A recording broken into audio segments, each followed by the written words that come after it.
Invité de ce samedi, 10 ans après son livre autobiographique, il a choisi de l'adapter au cinéma. L'histoire d'un enfant d'immigré, noir, surdoué, élevé par sa mère catholique dans une cité justement de Strasbourg, qui va errer entre délinquance, rap, islam, et qui va découvrir l'amour et trouver sa voie, notamment grâce à la littérature. C'est la vie d'Abdelmalik sur grand écran. Avant de le retrouver, on regarde le film avec Pascal Deschamps et Zidane Berkous. Il était une fois. Toutes les histoires commencent comme ça. La vie d'Abdelmalik était partie pour être en noir et blanc. Ma vie fut prisonnière d'un environnement où fallait avoir pour enfin être. Moi, j'habitais juste là. Et moi, quand j'étais gamin, de ma fenêtre, je voyais les mecs dealer. Un gamin du quartier du Neuhof à Strasbourg, délinquant la nuit mais très bon élève le jour, comme il disait. Nous nous sommes permis de proposer son dossier pour Hippocampe et il a été accepté. En fait, c'est quoi Hippocampe là? C'est Hippocampe. Ah, pour moi, ça va rester Hippocampe. C'est Hippocampe, c'est Hippocampe. Autour de lui. Le film raconte son parcours, celui d'un surdoué qui va bientôt s'imposer sur la scène musicale par son slam, sa déclamation et des textes qui font mouche. Soudain, soldat de plomb. Soldat de plomb.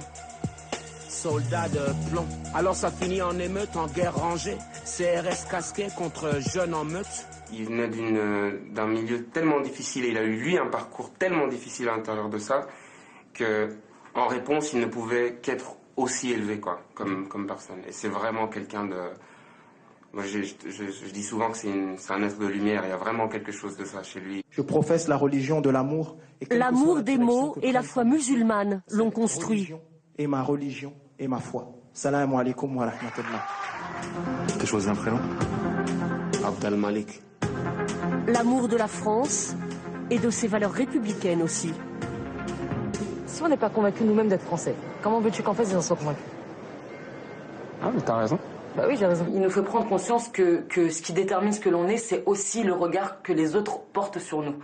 Et Malik, il a eu la chance, comme il le dit, comme il le dit lui-même, qu'on lui dise t'es beau, t'es intelligent, tu dois croire en toi. Vive la France arc-en-ciel. Sur scène, en musique ou sur les plateaux télé, un seul message. Pour moi, il n'y a pas plusieurs manières d'être français. Pour moi, il n'y a qu'une seule manière. Il y a des packaging différents. On ne doit pas se sentir étranger dans notre pays. Et notre pays, c'est la France. Abdelmalik est bien devenu ce pont entre des rives qui parfois semblent s'éloigner. Et le Strasbourgeois Abdelmalik qui est avec nous. Bonsoir, Bonsoir. Merci d'être avec nous. Alors pourquoi avoir fait ce choix d'adapter votre autobiographie en film? Vos mots étaient forts, puissants, il fallait les images? Oui, je pense qu'on vit dans une époque où les images ont énormément d'importance, où les images ont de l'impact sur les êtres. Et de mon point de vue, voilà, j'ai été traversé par cette réflexion, comment transposer le langage littéraire en langage cinématographique. Je pense que l'image, le cinéma, c'est vraiment l'outil culturel du XXIe siècle. Et donc voilà, moi, vous savez, j'ai grandi à une époque où des gens mouraient parce qu'ils ont vu Scarface. C'est-à-dire, ils mouraient littéralement.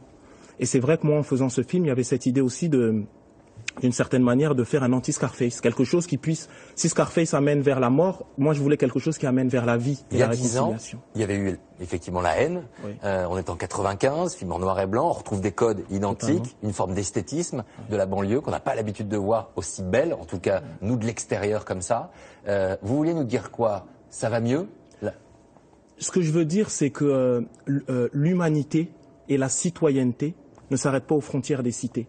En fait, dans les cités, il y a des êtres humains à part entière, des citoyens français à part entière. Et c'est ça que j'ai envie de dire. Ce film, c'est un peu, comment vous dire, c'est un peu la finale de la Coupe du Monde 98. Ouais. C'est dire qu'avec toute notre diversité, ensemble, on peut être mal parti ou avoir l'impression d'être mal parti. Mais in fine, on construit notre histoire ensemble et on va réussir ensemble parce qu'on est un beau pays, nous sommes la France. En tout cas, vous n'êtes pas naïf, vous n'occultez pas la violence, on le voit au moment des enterrements avec cette litanie des noms, des copains qui sont partis à cause de la drogue, à cause de beaucoup de choses, la violence.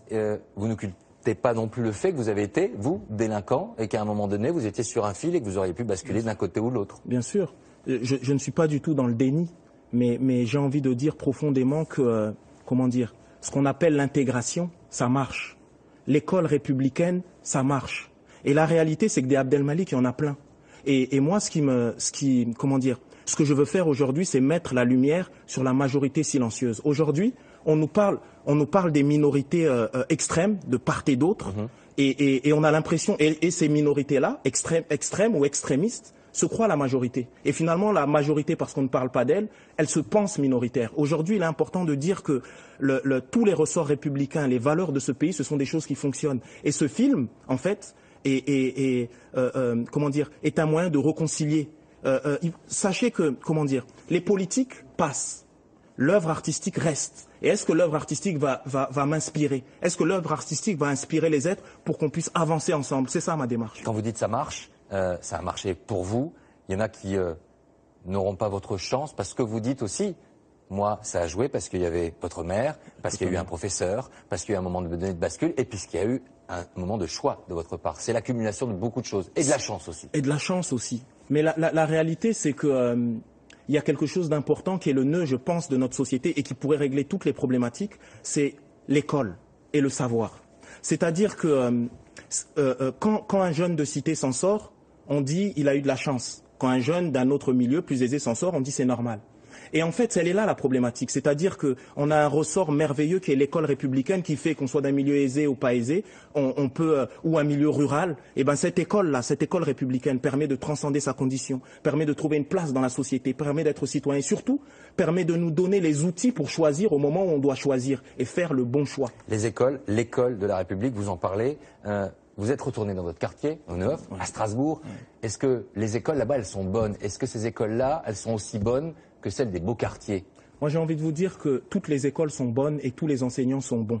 Maintenant, la problématique, elle est politique. C'est-à-dire que, malheureusement, on se retrouve face à des politiques qui pensent plus, qui vont avoir une vision électoraliste ou populiste, où finalement, ils ne vont pas penser à leurs citoyens, à leurs concitoyens, aux gens qui leur ont donné le mandat. Moi, je pense que ce qui est important, c'est de croire en la France. Les êtres sont interchangeables. Aujourd'hui, on a quelqu'un de bien qui va diriger, demain, quelqu'un de moins bien, mais les êtres ne bougent pas. On doit être des citoyens exigeants et surtout, on doit aider les enseignants. Dans les cités, on doit les aider. Et quand ça va mal, on ne doit pas les stigmatiser.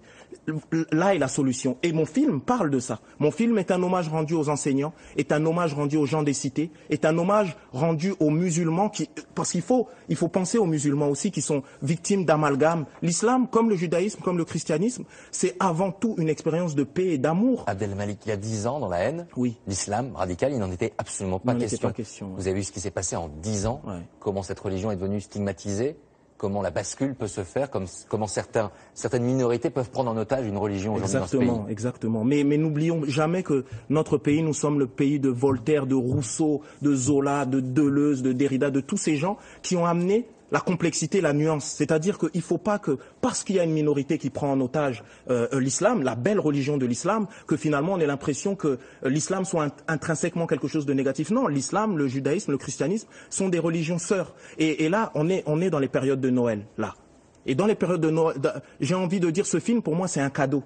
C'est un cadeau pour tous ceux qui croient en Dieu, ceux qui ne croient pas en Dieu. C'est l'œuvre artistique qui permet la réconciliation. Qu'Allah bénisse la France, ce film, c'est le fait de dire je suis heureux d'être en France, la République est merveilleuse, elle fait la concorde des différences. Qu'on croit en Dieu, qu'on ne croit pas en Dieu, on peut tous vivre en harmonie et en paix.